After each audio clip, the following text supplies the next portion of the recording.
What's up, everybody? It's Pyros13 here with the inaugural first episode of the Pyros-Cast, your number one source for anything to do with the awesome comic, The Nightmare Institute. I was looking around through forums and stuff online and realized no one's really done a podcast for this yet, so I figured I'd jump in and start one myself. Been a huge fan since the comic came out. I've even met D.L. Palmer himself. I've got books and books of lore and theories, and I'm so stoked to get into it all with you. For the most part, it's just going to be me talking about the world the Institute's set in and throwing out my theories right now, since there's some sort of weird lockdown happening. So I can't really meet up with friends to record this or get any special guests on until this blows over. But yeah, that's for later anyways. Enough about that. Let's just get right into it. So, for new listeners, I'm going to start with issue 1, titled Greetings. This is basically like any introductory story, letting us meet a couple of the characters, including our hero, Evan Everett. Everyone sort of lives in like an alternate version of our world, where superpowers are pretty commonplace. Of course, there's regulations and stuff in place, especially with certain powers. Evan's what they call a Grim, meaning he has abilities centered around death and the afterlife. Think like a necromancer, except also able to talk to ghosts and stuff whenever he wants. Anyways, Evan is obviously a lot more special, since he's our main character. He's been having weird nightmares and is starting to interfere with his job a bit. His friend Chris is worried, obviously. While working, a strange guy walks in and leaves a card on the counter, with just the words, The Nightmare Institute, on it, and an address listing it as being in the empty lot across the street. Now, we wouldn't know this yet, but that's Sir Ronald Burgess, the head of the Institute, which is just so cool that they chose to tease him in just the first few pages. So, as Evan and Chris are leaving from work that night...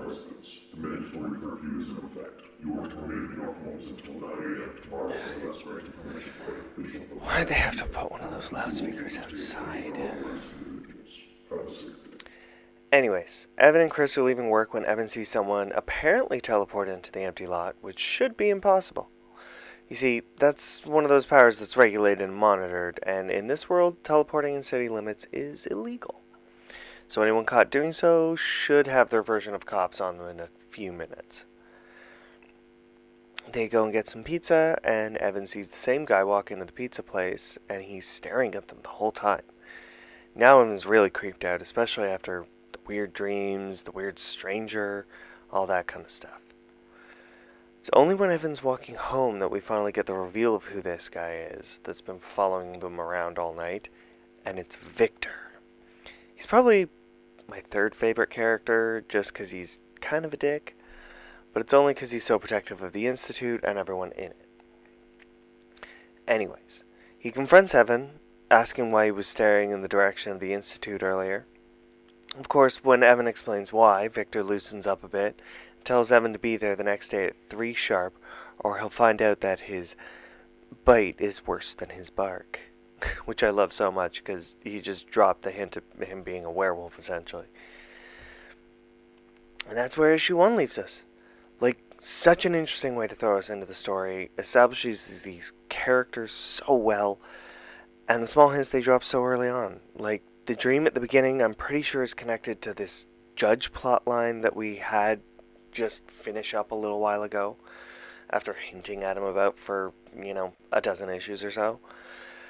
So, the fact that he was hinted in the first few pages on issue 1 is so freaking cool.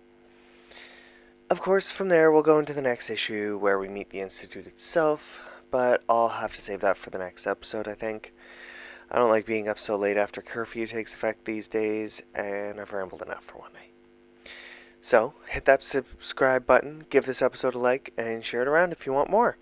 I'm going to try and put these out a few days a week, since I don't have much else going on right now, and there's such a fun backlog of comics and other stuff I want to talk about. So, hopefully I'll have an intro soon, maybe some music, I don't know, we'll see. This has been Pyros, and you've been listening to the Pyros-Cast. Catch you in the Institute.